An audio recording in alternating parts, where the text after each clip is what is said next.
On a enfin ce tir.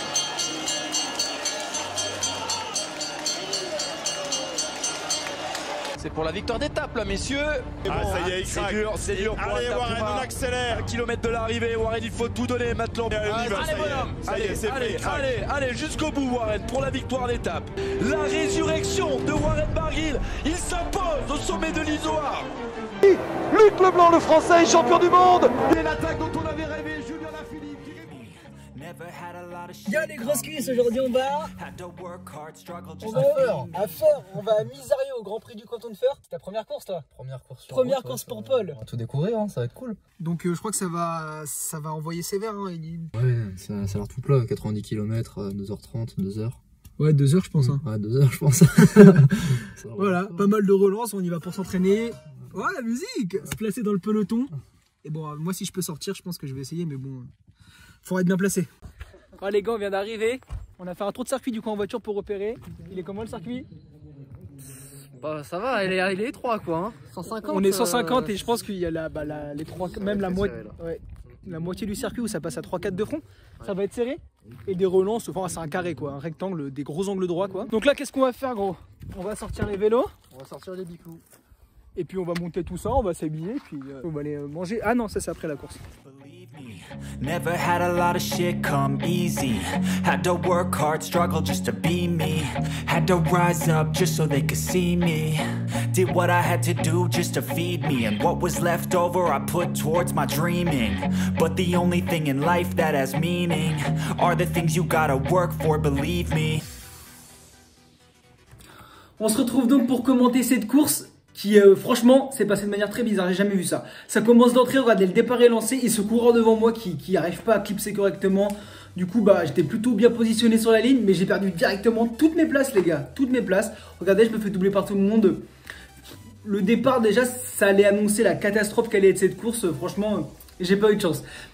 Je vais faire poser pas mal de questions pendant cette vidéo parce que vous allez voir, il s'est passé plein de trucs et c'est des choses que j'ai jamais vues en fait et que j'ai jamais vues et que je ne comprends pas comment cela peut être possible. Déjà, je comprends pas comment on peut partir à 150 sur des routes aussi resserrées. Je suis d'accord, c'est la seule course de la région. C'est pas moi qui fais les organisations. Faut qu'on débatte en commentaire de est-ce qu'on doit prendre autant de risques sur des routes aussi petites, à engager autant de cyclistes alors qu'on est sûr qu'il va y avoir des chutes. On était sûr que ça allait être dangereux quoi. Donc là on partait sur la première partie du circuit. Alors vous pouvez voir qu'en haut à droite, je sais pas pourquoi, ça a bugué, il n'y a pas le circuit, mais c'était un rectangle hein. Globalement là on était sur la première partie, c'était une grande ligne droite, c'était un faux plat montant. J'accélère un petit peu. Au bout de ce faux plat montant justement où ça pétait pas mal de coups de frein parce qu'on était très serré tout simplement, on est arrivé à l'arrêt. Regardez là je suis à l'arrêt hein. Je suis à l'arrêt totalement, 15 km/h dans une relance à gauche où ça mettait du coup une grosse relance à chaque tour, donc ça faisait très très mal parce que c'était un départ arrêté globalement à chaque tour. Et juste après, du coup, bah ça bordurait, il y avait un peu de vent, ça mettait un peu en file indienne. Mais bon, les routes étaient serrées, regardez, ça passe à 4 de front maximum. Encore une fois, on était 150. Là, je pense que je suis milieu de peloton, mais je ne peux pas me situer. Regardez, il y a ces coureurs qui pètent là, qui viennent juste de péter. Il y en a qui essaient de remonter par la droite. Moi, c'est le premier tour. Je savais que le premier tour, ça allait être très dangereux. Je savais que le premier tour, là, on fait ce grand bout droit un peu exposé au vent. Je savais qu'après, on tournait à gauche sur une relance. On allait être en descente. Ça allait descendre à 60 km/h avec un peloton de 150. Ça passait à 4 de front, un fossé à gauche, un fossé à droite. Je savais que ça allait être très, très dangereux. J'essaie quand même de faire le maximum pour rester abrité du vent. Déjà, sur la gauche, le vent vient de 3/4 droite. Donc, moi, je reste sur la gauche. Et donc là, je rebouche une cassure déjà d'entrée. En fait, le peloton a cassé d'entrée. Et moi, j'étais même pas au courant parce qu'en fait le peloton est tellement gros, il était tellement serré qu'il devait être étalé sur 500 mètres. C'était impressionnant. Donc là, coup de frein, virage à gauche, relance et on arrive dans le faux plat descendant. Le faux plat descendant dont je viens de vous parler, où ça allait rouler très vite, toujours aussi serré. Et donc là, clairement, mon but c'était de remonter des positions, mais surtout d'éviter la chute. Parce que je savais, je pense que tout le monde le savait, que c'était tellement tendu que ça allait tomber au premier tour. Ça allait tomber en premier tour. En fait, même au début de la course, c'était tellement tendu, on était tellement nombreux, le placement allait être tellement important à cette course que tout le monde s'est mis sur la route 10-15 minutes avant et que limite les coureurs se sont embrouillés avec l'organisation parce que l'organisation nous disait ouais les gars, il faut que vous vous décaliez si jamais il y a une voiture qui veut passer et personne ne voulait laisser sa place. Personne ne voulait reculer pour laisser sa place parce qu'on savait que bon, si tu partais 80e de la course, t'allais jamais pouvoir remonter. Donc c'était vraiment ultra tendu et forcément il y en avait qui allaient faire des fautes. Donc là on arrive en bas dans un moment de la descente où il y a un petit virage à droite, vous voyez que quand même ça met des coups de frein et ça relance. Là globalement c'était possible de remonter des places parce que pas mal prenaient un peu de recul parce qu'il y allait avant la partie vraiment dangereuse de la descente qui arrivait.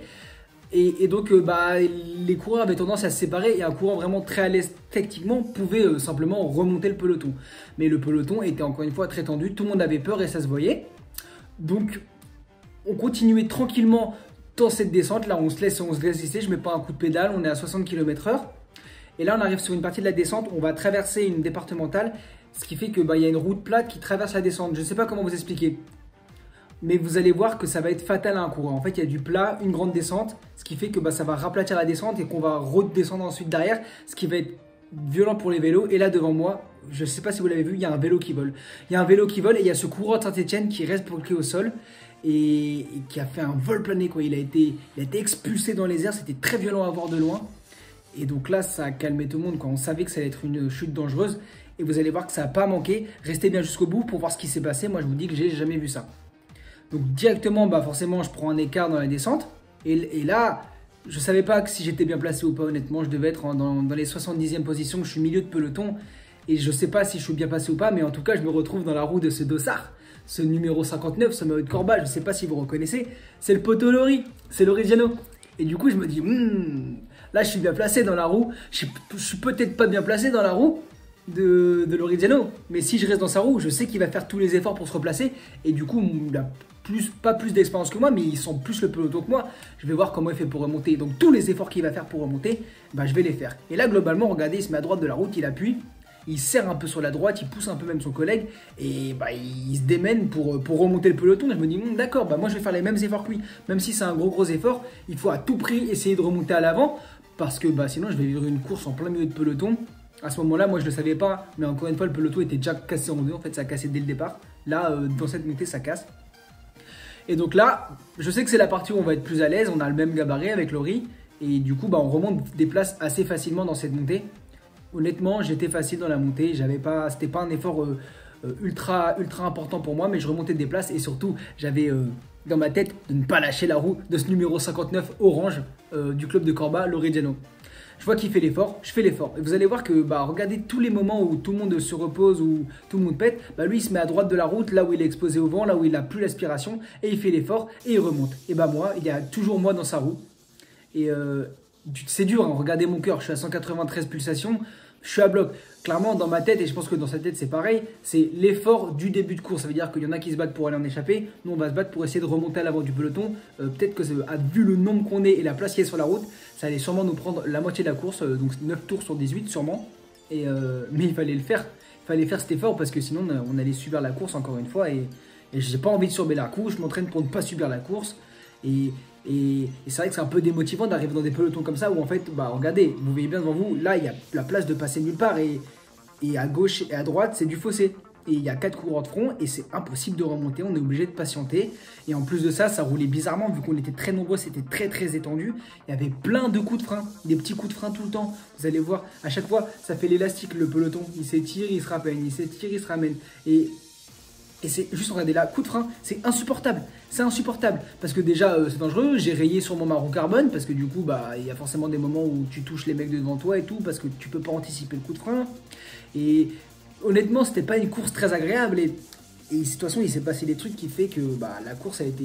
Je vais pas vous spoil, mais la course a été écourtée tout simplement. Mais là, je suis dans la roue du numéro 59, toujours. Et je remonte. Alors, j'aimerais avoir un débat avec vous. J'aimerais vous poser la question maintenant. Est-ce que vous pensez qu'il faudrait limiter le nombre de participants quand les routes comme ça ne permettent pas, clairement pas, un peloton de 150 coureurs de 3e, 2e catégorie de venir rouler? Est-ce que vous pensez qu'il faut à ce moment-là, quitte à accepter que 70, 100 coureurs parce qu'il n'y en a pas plus qui rentrent, ou alors il faudrait quand même accepter le plus possible comme on a fait là et prendre des risques de chute, même très violentes, et aussi que les gens ne prennent aucun plaisir à la course. Là, vraiment, ok, on a travaillé le placement, on a travaillé comment frotter au peloton et tout ça. Maintenant, on va se croire qu'il pousse ce mec de Saint-Etienne devant. Mais sincèrement, où est le but? Là, on arrive au bout du faux plat. Et au bout du faux plat, bah, je repasse un petit peu devant Laurie, mais vous allez voir que hop, il y a ce problème, ce coureur qui a un problème mécanique. Laurie fait l'effort là pour se replacer avant la relance, mais la relance, moi je savais qu'on allait la prendre au ralenti, même si là ça s'étire, on prend une micro cassure. Je m'affole pas parce que ça ralentit tellement le peloton devant, il est tellement bas, il a aucune possibilité de bouger en fait, tout simplement. Je sais pas comment vous dire, c'est un gros bloc étalé sur 500 mètres, c'était impressionnant. Donc là la relance, bah nous du coup on peut la prendre avec un peu plus de vitesse, il faut qu'on est dans la partie qui vient de casser et qu'on est toujours dans le bon peloton, dans le bon groupe, mais que derrière ça commence à péter. Il y a plein de coureurs qui commencent à être à bout, et là je me rendais pas compte, mais ça fait un bout de temps, si vous regardez mon cœur, que je suis à 190 pulsations, et donc je me dis que si je suis à bloc, il y en a beaucoup qui doivent être à bloc, dont Lorenzano qui se met cette fois à droite de la route, donc je prends sa roue, regardez là je suis dans la roue du coureur 93 qui est dans la roue de Lorenzano, qui fait l'effort sur la droite de la route pour remonter tout le monde tout simplement et boucher les cassures aussi par la même occasion. Mais regardez, à un moment on a remonté tellement coureur que ça se tasse les gars, il n'y a plus de place, après il n'y a plus de place de passer. C'était terrible comme course, vraiment, c'était... il n'y avait pas de position quoi, franchement, il y a plein de gars qui sont venus me voir pendant la course qui m'ont fait oh, purée, bah ta vidéo elle va être bizarre et tout, parce que bon... La course était vraiment pas terrible et je pense que beaucoup de coureurs ont été déçus. Et il faut pas cracher sur l'organisation parce que c'est pas de leur faute, hein. C'est aussi la faute des coureurs, c'est la faute de tout le monde, enfin je sais. Mais juste il faut essayer de comprendre pourquoi on arrive à de telles extrémités quoi, pour des courses cyclistes amateurs quoi. Regardez, là on prend la descente, on va commencer la descente et vous allez faire gaffe plus tard dans la descente, au moment où le gars est tombé tout à l'heure, en fait l'ambulance est venue et elle est restée bloquée toute la course dans la descente et elle nous disait de nous décaler. On dirait qu'il n'y avait pas de place, il fallait qu'on se décale pour laisser passer l'ambulance. En plus de ça, parce que le coureur qui est tombé, je sais pas ce qui lui est arrivé et bon rétablissement à lui et c'est terrible pour lui quoi, vraiment, mais il pouvait pas être évacué. Alors peut-être qu'il avait la hanche, je sais pas où il s'est fait mal, il pouvait plus bouger, il n'a pas été évacué en tout cas, il pouvait pas être évacué. Donc il y avait toute la course, l'ambulance qui est restée en plein milieu, qui occupait un morceau de route en tout cas. Moi je suis dans la descente, je suis toujours dans la roue de Lorenzano, mais on voit que dans la descente je laissais un petit écart, ça m'avait refroidi. Et du coup on se retrouve en bas de la descente maintenant, plus tard du coup, je ne vous ai pas montré le moment où on passait là où il y a l'ambulance et tout ça. Et là je vais vous montrer que dans la montée j'étais très à l'aise. J'étais très à l'aise, mais il faut que vous sachiez, j'ai oublié de vous le dire, mais ce jour là j'étais malade. Parce que je pense que je fais pas assez attention à la nutrition. Et avant cette course, bah, le jour d'avant j'ai peut-être un peu trop mangé. Avant la course j'ai mangé des fibres, je sais que c'est pas très bien pour la digestion et tout ça. N'empêche qu'avant la ligne j'ai dit à mes potes du club, j'ai dit les gars j'ai très mal au ventre là, je sais pas ce qui se passe et tout ça. Et je vais même finir par me vomir dessus tellement j'avais mal et tellement j'étais à bloc. Donc moi dans ma tête c'était vraiment je me donne à bloc. Et au moment où je vomis, bah, au moment où je peux plus, bah c'est terminé. J'étais vraiment pas bien. Mais là je vous montre ce moment dans la montée, j'étais vraiment facile, même si c'est tassé, j'arrive quand même assez facilement à remonter des places en fait. À remonter des places tout simplement parce que bah... Je me sentais fort malgré que je sois malade, je me sentais fort et je remontais tout le peloton comme vous pouvez le voir justement. Malheureusement je vous raconte un peu ce qui s'est passé pendant cette course. Après bah, on a fait 9 courses et 9 tours et au bout du 9e tour bah, moi j'ai vomi sur mon gant tout simplement parce que j'étais malade, j'ai mal mangé et de toute façon au moment où je vomis, où je lâche le peloton du coup, et ben la course est arrêtée.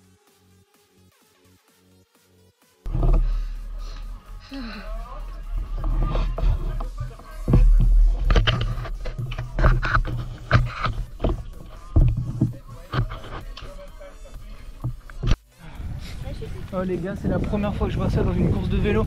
C'est tombé au premier tour dans la descente. Ils ont toujours pas évacué, du coup là ils ont stoppé la course.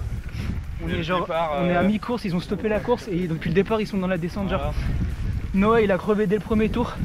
Et moi les gars, faut que je vous montre, enfin c'est un peu dégueulasse. Parce que j'ai mangé, j'ai tellement mal au ventre. Et je me suis dégueulé dessus quoi. Ah mais j'ai pas bu, je pouvais pas. Mais première fois que je vois ça, déjà l'organisation les gars. Explique-leur le début Noah.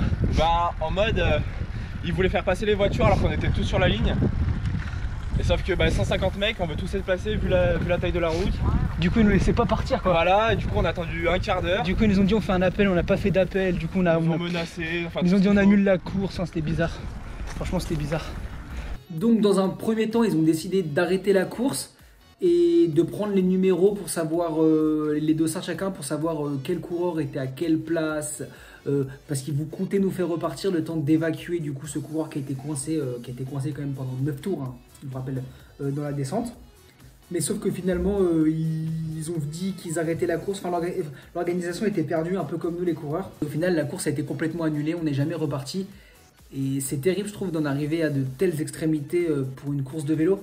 Sachant que c'est des risques qu'on sait qu'on pourrait éviter. En fait, il suffirait juste de se dire qu'on limite le nombre d'inscrits. Enfin, ça me paraît facile pour moi, je suis pas un organisateur de course, je sais pas comment ça se passe, je sais pas en quel point c'est compliqué, combien ça coûte de privatiser les routes, donc combien il faut de coureurs pour pouvoir rentabiliser une course, j'en sais rien. Mais juste, moi je suis d'un regard pragmatique, c'était quand même très dangereux. Faut qu'on débatte de ça en commentaire les gars. Est-ce que ça vaut la peine de partir pour une course comme ça quand on sait qu'il y a autant de routes et que ça va mal finir? Parce que là, avant le départ, tout le monde le savait, regardez comment ça a fini, course annulée à cause de chute, un coureur sûrement très très gravement blessé, encore une fois très très bon rétablissement à toi. Et de l'incompréhension totale, et du coup forcément qui dit incompréhension dit que forcément il y a eu des tensions entre les coureurs et l'organisation, et c'est pas ça qu'on a envie de partager dans le vélo. On a envie que l'organisation et coureurs avancent ensemble et que juste tous ensemble on donne le maximum pour prendre du plaisir. On est là pour s'amuser les gars, pour prendre du plaisir, c'est une grande famille et on a envie juste de partager tous notre passion ensemble. On s'entraîne comme des dingues pour les courses le week-end, on n'a pas envie que ça finisse comme ça. Je propose qu'on en débatte aux commentaires, que vous en pensez, on se répond. N'hésitez pas à aller voir ce que les gens en pensent. Et puis je vous laisse avec ma réaction à chaud que j'ai eu avec les gars de l'équipe juste après. Oh, il y a nous à la brosse. Parce que moi aussi, t'as vu. Bon les gars, alors qu'est-ce que vous avez pensé de cette course? La meilleure course de ma vie, jamais autant que de bons souvenirs. Ah mais que de bons souvenirs hein. Non, plus sérieusement, franchement, je sais pas, il y a un mec, il est tombé dès le premier tour, il est resté 9 tours dans la descente, ils arrêtent la course d'un coup, ils ne font pas repartir, ça s'embrouille, les commissaires, les coureurs, j'ai jamais vu ça. Honnêtement, j'ai jamais vu ça. Alors Paul, ta première course? Super expérience de première course. Ouais, franchement, ça fait plaisir les gars. Moi sur la ligne, t'as fini dans le peloton. Ils vont mettre tout le monde classé dans le même temps. Mais on va aller à l'arrivée, on va demander la coupe de le meilleur. Ouais. Grave. Mais incroyable. Moi j'ai essayé. Quand ils m'ont dit ouais t'étais où, je t'ai fait juste dans le compte de tête et tout. On dit Non en vrai ça va mieux. Ta course ce soir pour 3 mètres? Non vraiment pas. En vrai ça va mieux les gars. Juste j'ai bien mal au ventre quoi. Je sais pas ce que c'est. Dites-vous, regardez la taille de la route. Comme route. Ouais. Dites-vous que tu vois la route là, on passe, on est 4, on est serré. Là on était 160. Il est fini l'apéro? Ah ça y est, c'est fini. Ah mince. Ah ouais, là c'est leur rentrée les gars là. Ah mais il y a encore le feu là. On peut pas y mettre des merguez. Allez, bonne soirée monsieur. Never had a lot of shit come easy. Had to work hard, struggle just to be me. Had to rise up just so they could see me. Ciao les gars, à bientôt sur la route. Did what I had to do just to feed me, and what was left